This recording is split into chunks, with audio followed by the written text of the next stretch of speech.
Hi friends, welcome to my channel. ಎಲ್ಲರೂ ಹೇಗಿದ್ದೀರಾ friends? ನಾನಂತೂ ಚೆನ್ನಾಗಿದ್ದೀನಿ. ನೀವೆಲ್ಲರೂ ಹೇಗಿದ್ದೀರಾ ಅಂತ ಕಮೆಂಟ್ ಮಾಡಿ. ಇದು ನಮ್ಮ ಏರಿಯಾದಲ್ಲಿ ಗಣೇಶ ಕೂರಿಸಿದ್ರು. ಅಲ್ಲಿ ಯಕ್ಷಗಾನ, ವೀರಗಾಸೆ ಕುಣಿತ ಈ ಥರ ಎಲ್ಲ ಇತ್ತು ಪ್ರೋಗ್ರಾಮು. ಅದರ ವಿಡಿಯೋ ಹಾಕ್ತೀನಿ. ಅದಕ್ಕೆಲ್ಲ ವಾಯ್ಸ್ ಕೊಡೋಕ್ಕಾಗೋದಿಲ್ಲ.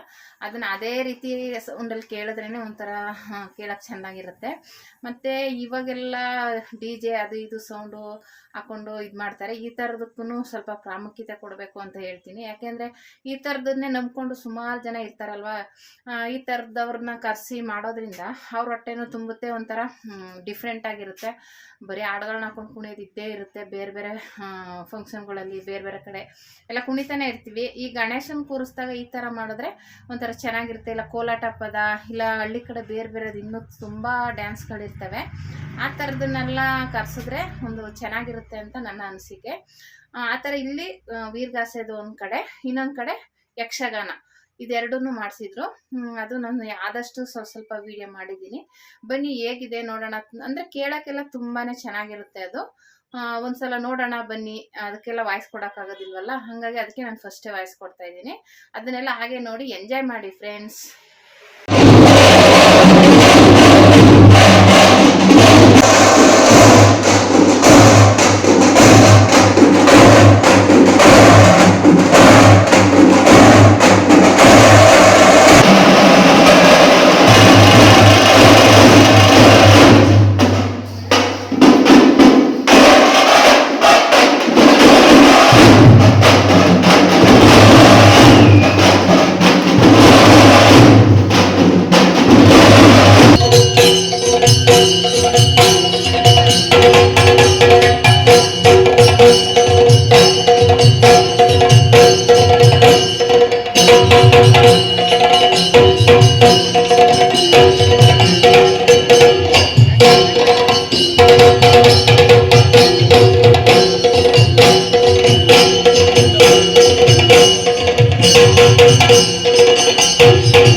ಜೀವನವನ್ನು ಸೃಷ್ಟಿಸಿ ಪಾಲಿಸಿ ದಯಗೊಳಿಸಿ ಜೀವಾತ್ಮ ಶಾಶ್ವತವಾಗಿ ಅನಂತವಾಗಿ ಹೋಗುವುದರಲ್ಲಿ ಕಾಣಿಸಿಕೊಂಡು ಇನ್ನದಾದಂತಹ ದಿವ್ಯ ಚೇತನ ಕೈಮಾರುವಂತಹ ನಭಗ, ಅವನ ಮಗನಾದಂತಹ ನಾಭಾಗ ದೇವರ ಸಂಪ್ರೀತಿಯ ಪಾತ್ರರಾದ ಇವರು.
ಸ್ನಾನಾದಿಗಳನ್ನು ಪೂರೈಸಿ ಹರಿಯ ಪೂಜೆಯನ್ನು ಕೈಗೊಂಡು ಭಗವಂತಾದಂತಹ ತೀರ್ಥವನ್ನು ಸ್ವೀಕರಿಸಿ ಆಮೇಲೆ ಬಂದಂತಹ ಕುಲ ಜನರಿಗೆ ಬೇಕಾದಂತೆ ಶಕ್ರಸೌಪೇತವಾದಂತಹ ಭೋಜನವನ್ನು ನೀಡಿ ಕಿರಣಗಳ ಮೂಲಕವಾಗಿ ಅವರನ್ನು ಸಂತೋಷಪಡಿಸಿ ಆಮೇಲೆ ಆನಂದ ಮಾಡಬೇಕು.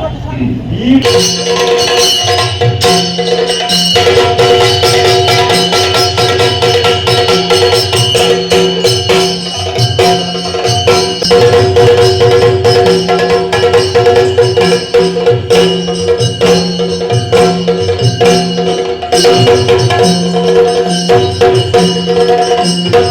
Thank you.